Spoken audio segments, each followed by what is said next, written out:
On ne le sait pas toujours, mais le tourisme est l'un des plus importants secteurs de l'économie mondiale. Il s'est largement démocratisé et même massifié. Il est aujourd'hui possible au plus grand nombre et pour un coût toujours plus bas d'aller visiter les quatre coins de la planète et avec de moins en moins d'obstacles. Donc aujourd'hui, regardons avec des cartes quelles sont les nouvelles pratiques et les nouvelles frontières du tourisme international. Selon l'Organisation mondiale du tourisme, on comptait en 1950 25 millions de touristes, ou plutôt d'arrivées de touristes internationaux, puisque c'est ainsi qu'est calculée l'affluence touristique dans la plupart des exemples que nous allons vous présenter. Et depuis, le tourisme international a été multiplié par 50 pour atteindre 1,2 milliard d'arrivées en 2015, et une forte augmentation qui s'explique notamment par plusieurs facteurs.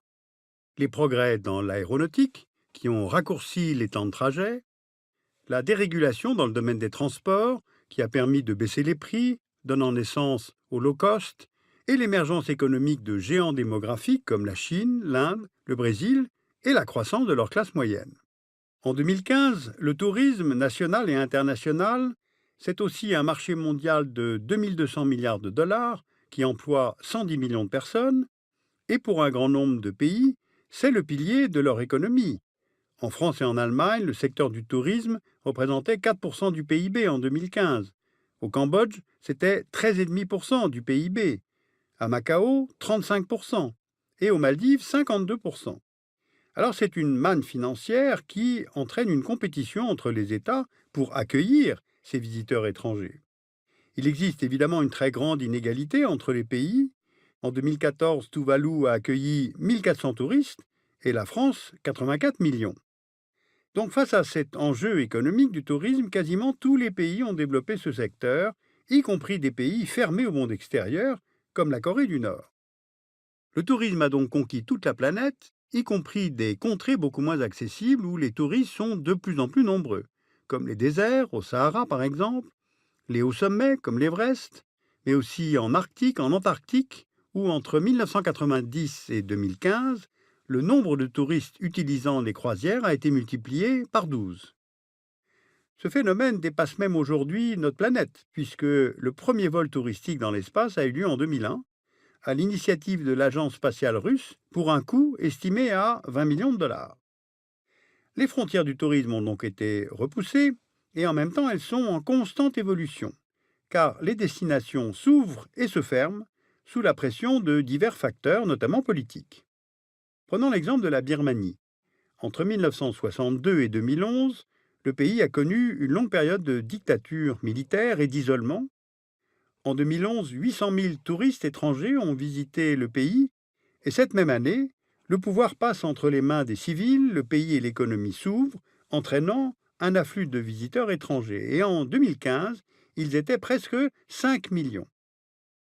Autre exemple, à Cuba, la restauration des relations diplomatiques avec les États-Unis depuis juillet 2015 entraîne un afflux de touristes américains. En Iran, la levée des sanctions internationales devrait largement favoriser le développement du tourisme. En avril 2016, Air France a rouvert sa ligne aérienne Paris-Téhéran, qui était fermée depuis 2008.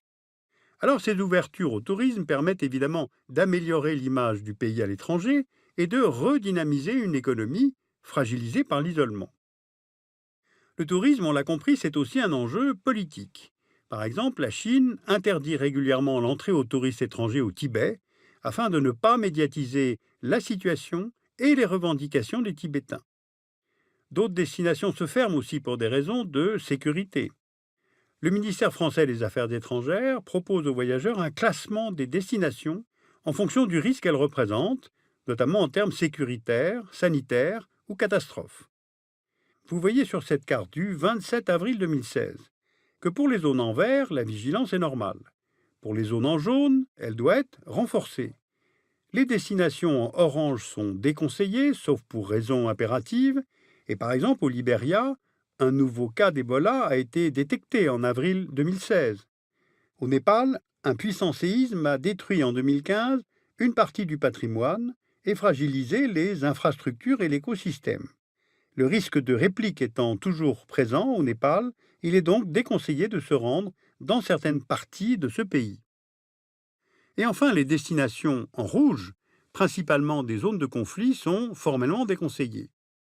En Syrie, au Mali, la couleur rouge est justifiée par les conflits en cours, évidemment, et dans ces pays qui étaient connus pour leur patrimoine exceptionnel, le tourisme était une activité économique importante il y a encore assez peu de temps.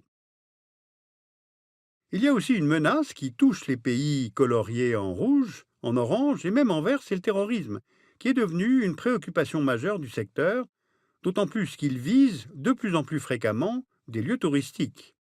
Prenons le cas de la Tunisie. Vous voyez ici le nombre de touristes étrangers accueillis chaque année dans ce pays depuis 2009. Eh bien, on constate deux baisses sur cette courbe. En 2011, à la suite des printemps arabes, et en 2015, à la suite de deux attentats qui ont touché le musée de Tunis et la station balnéaire de Sousse. Pour le pays, cela représente une perte par rapport à 2014 de 700 000 touristes étrangers et de 1,2 milliard de dinars de recettes touristiques environ. Alors à la suite de tels attentats, les voyageurs se tournent vers d'autres destinations jugées plus sûres, l'Italie, l'Espagne, le Portugal, et donc on le comprend, la menace terroriste rebat les cartes du tourisme. Il y a aussi un autre facteur de bouleversement qui est plus durable, celui-là, c'est le changement climatique. En 2008, la Deutsche Bank Research a étudié l'impact que le changement climatique aurait sur le tourisme dans plusieurs pays. Voici ceux où l'impact est négatif, du fait notamment de la hausse du niveau des mers et des océans, comme aux Maldives, du réchauffement, la désertification, comme au sud de la Méditerranée, où l'extrême chaleur va dissuader les touristes, de la dégradation de la faune et de la flore qui touchera la grande barrière de corail en Australie, ou encore de la fonte des glaciers et de la neige, comme en Europe centrale. Et à l'inverse, selon Deutsche Bank, le changement climatique aura un impact positif sur l'industrie touristique dans les pays du Nord, du fait de la hausse des températures. Par exemple, en Arctique, où le réchauffement peut permettre l'ouverture de nouvelles routes maritimes pour les bateaux de croisière. Or, le paradoxe, c'est que le tourisme est en lui-même en partie responsable de cette évolution, puisque le secteur représente environ 5% des émissions mondiales de CO2. Et entre 2005 et 2035, elle devrait augmenter de 130%. Et puis, il faut compter aussi sur les autres formes de dégradation générées par l'affluence touristique. Dégradation sur l'environnement, destruction de la biodiversité, épuisement des ressources hydriques, déchets, érosion des littoraux et j'en passe. Sur l'Everest, par exemple, l'afflux de touristes entraîne l'abandon de dizaines de tonnes de déchets dans un lieu qui était jusqu'à présent évidemment très préservé. Dégradation aussi sur les populations locales. Déplacement de population pour la construction d'infrastructures, hausse des loyers, développement de l'économie illégale, notamment comme la prostitution. Alors face à ces dégradations, de nouvelles formes de tourisme moins destructrices et plus respectueuses émergent. Le tourisme durable est soucieux d'assurer la pérennité des structures naturelles et sociales du lieu visité. Par exemple, le Costa Rica, qui abrite une biodiversité exceptionnelle, s'est lancé à partir des années 80 dans l'écotourisme, avec la création de nombreuses zones protégées, des parcs nationaux, des zones biologiques, des réserves naturelles, qui recouvrent aujourd'hui 25% du territoire. La création d'un label attribué aux entreprises qui respectent les exigences du tourisme durable, comme par exemple les éco-lodges. Alors c'est une politique qui a permis au Costa Rica de capitaliser sur son environnement, d'attirer de plus en plus de touristes et de voir une augmentation des revenus des populations locales vivant près de ces zones protégées. Mais ce qui se cache aussi derrière le tourisme durable, c'est la diversification des pratiques touristiques, dont certaines s'éloignent du tourisme classique, caractérisé par la découverte d'un pays ou la recherche d'un autre environnement. Car il y a en effet le tourisme médical, qui consiste à voyager pour se faire soigner à l'étranger et dont les destinations traditionnelles sont l'Amérique du Nord et l'Europe. Or, depuis plusieurs années, d'autres pays se spécialisent dans certains actes chirurgicaux, comme Singapour et la transplantation du foie, ou bien la Thaïlande et la chirurgie cardiaque. Eh bien, le nombre de touristes médicaux serait ainsi passé de 7,5 millions en 2007 à 16 millions en 2012, ce qui s'explique notamment par le coût élevé de certaines opérations dans les pays de l'OCDE. Alors que peut-on retenir de cette synthèse? Les frontières du tourisme sont de plus en plus floues à mesure que ce secteur fusionne avec des voyages touristiques liés à la santé, aux affaires, au sport ou même à la religion. Ensuite, les frontières du tourisme ne sont plus tellement liées à l'éloignement géographique par rapport à un point de départ.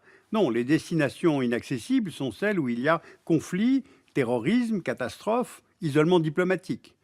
Donc les frontières du tourisme sont devenues très politiques. Et puis enfin, à terme, elles seront déterminées par le changement climatique et par les pollutions. Donc il faut envisager le voyage autrement que comme un simple objet de consommation, car les pratiques de ce secteur économique font disparaître justement les richesses et les patrimoines qui sont censés le faire vivre. Alors sur ce secteur d'activité, vous pouvez lire Le tourisme, lecture géographique de la documentation photographique. C'est édité par la documentation française. Vous pouvez aller sur le site internet de l'Organisation mondiale du tourisme, l'OMT. On y trouve plein de données sur le tourisme, des publications sur le changement climatique, le lien entre tourisme et développement, les questions éthiques. Et puis naturellement, je vous conseille de lire et relire et re-relire Nicolas Bouvier en édition de poche et notamment L'éternel et merveilleux usage du monde.